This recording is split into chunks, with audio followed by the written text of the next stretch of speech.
The 2000s were a heck of a time, weren't they? We had some cheesy but really fun games. There were a lot of games that felt like they were dreamt up by a teenager scribbling on the back of his or her notebook, you know? Cool monsters, edgy anti-heroes, and gory violence. And you know what? It's all great. One of the finest examples is Prototype. Or really, Prototype 1 and 2. Were they a little rough? Yeah, but they were a ton of fun, and if you were in the mood, it was just the right amount of gaming chaos that the doctor ordered.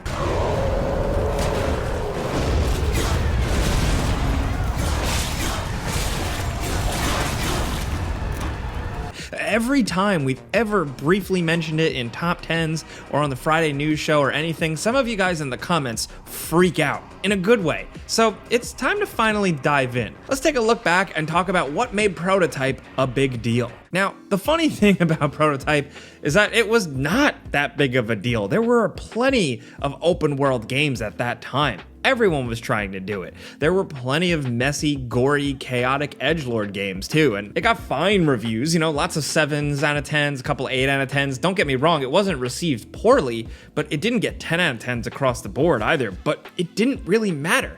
It transcended that. This was before every game was completely and intensely and sometimes annoyingly dissected online. It came out, people played it, and a lot of people really dug it. So the original Prototype was released in the summer of 2009 for PC, PlayStation 3, and Xbox 360, and told the tale of a Dr. Alex Mercer, a guy who wakes up in a lab with no memories and quickly realizes he has freakish biological superpowers. That's him!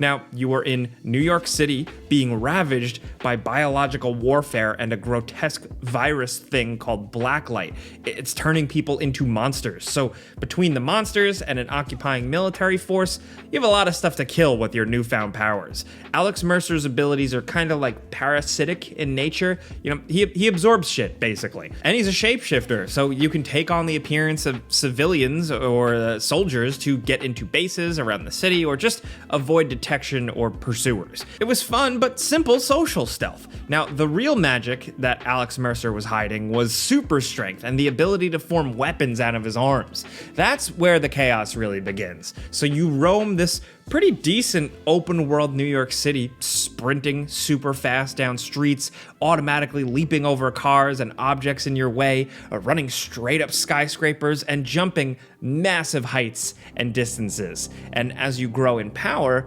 eventually, you'll be gliding around the city, getting around super fast. And as you grow stronger, different arm weapons and attacks are at your disposal. Spikes shooting out of the ground, massive Tyrant Resident Evil style claws, and cool arm blades, and the ability to heavily armor yourself. Stuff had different use cases, like, you know, the heavy blunt hammer fists were better for taking down vehicles, like if you wanted to, I don't know, punch a tank in the face or something.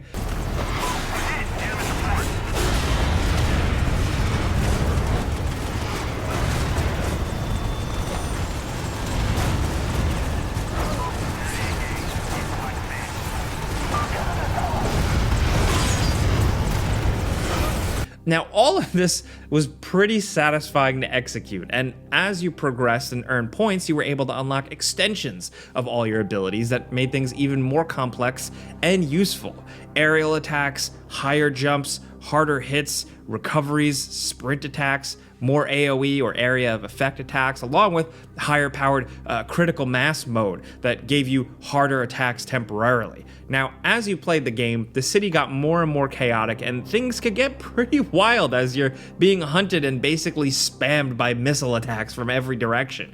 Now, that level of being like an ultra powerful badass, but also still having some video game challenge was fun. There was excitement in it, then even in some of the disguise sections. options too. Like, just the more abilities you had, the more awesome you felt. But the world was also more threatening in certain spots as everything intensified. And the story was pretty typical, but it was at least somewhat interesting if you enjoyed kind of cheesy, schlocky, comic book style stuff. Lots of secret laboratories, lots of backstabbing. Alex Mercer is very much giving off that, I didn't ask for this. The last person responsible for all of this dies tonight.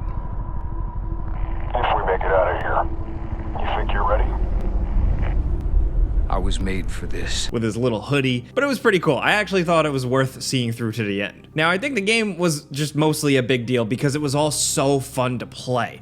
It was a good time for superhero games that were completely new and not attached to Marvel or DC. I mean, like, Prototype and Infamous basically released in the same window. So in a sea of open world games, when that was really all the rage, gliding and super fast running and shapeshifting was way more fun than just stealing a car and driving around and crashing, because it was fresh. To leap tall buildings in a single bound, to run super fast down a city street, or elbow drop onto your enemies and make them explode into blood from jumping from the top of the Empire State Building, that's just dumb good video game fun. And even with that, it still had that open world crime simulator vibe, kind of, because you could just do whatever you wanted. Do some side objectives, or just, kill everything in sight. When Mercer would jump, the ground would crack beneath your feet. Enemies big and small spilled a bunch of blood, cars, tanks, and trucks exploded, and it was just crazy fun destruction. Now for me, one of the real noteworthy things about these games, the story that gets lost in the sauce, is the developers, Radical Entertainment. They had been around for a long time, like the early 90s, when they were making things like the Terminator NES game. But their pedigree is absolutely insane. Like, these Canadian developers did Dark Summit, The Simpsons Road Rage, The Simpsons Hit and Run, the Scarface game, and the later Crash Bandicoot games like Crash of the Titans and Mind Over Mutant. Not my thing. But also, they did The Incredible Hulk Ultimate Destruction. Like one of the most underrated Marvel comic character games ever made. Probably one of the better Hulk games by quite some margin. It took you as the Incredible Hulk and dropped you in an open world city.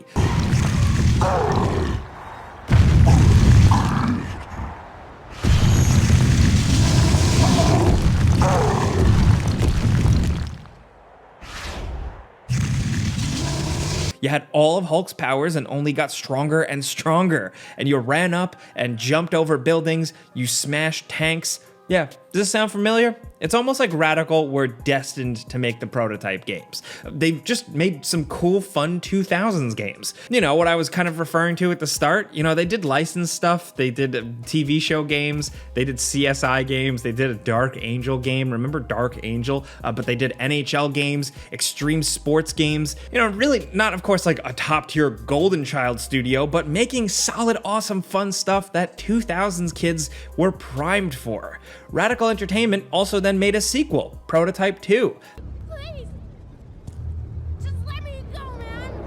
Please,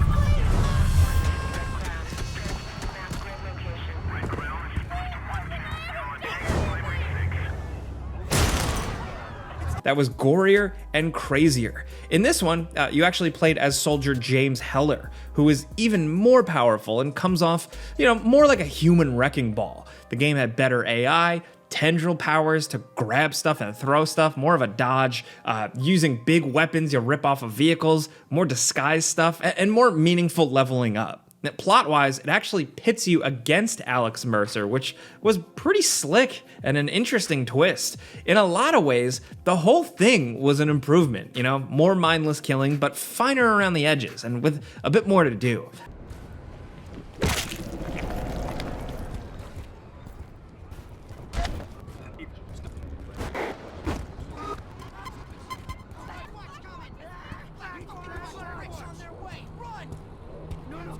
I personally still enjoy the first game a bit more. I think it was just more of nostalgia or something, I don't know. But they both are special to people who are itching for these types of games.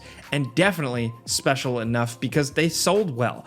Prototype 2 topped the charts the month it released, And then, of course, it was also apparently good enough for them to re-release it in 2015 for modern consoles, PS4 and Xbox One. Like, I don't think the Fortnite generation was certainly running to go buy this game. But everyone else looking for a trip down memory lane, some 2000s cheese? Yeah, man, you betcha.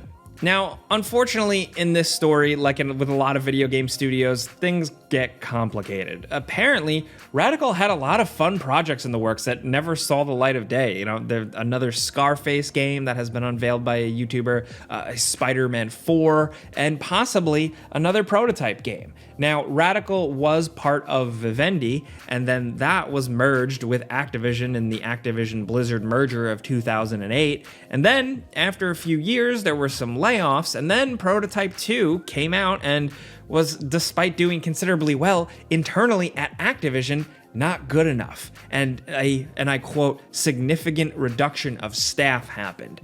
Radical still technically, I think, exists under the big corporate umbrella that was Activision and now has been swallowed up by Xbox, but the last thing they worked on was actually support for Destiny, like Destiny 1. They were a support backup studio for a game from 2014. So yeah, that seems to be it, man, at least for now. Thanks to mergers, acquisitions, and dissolving things, it happens often in games, and it always sucks for storied studios, or really anybody that made something that we loved. Anyway, wow, long tangent, history lesson over.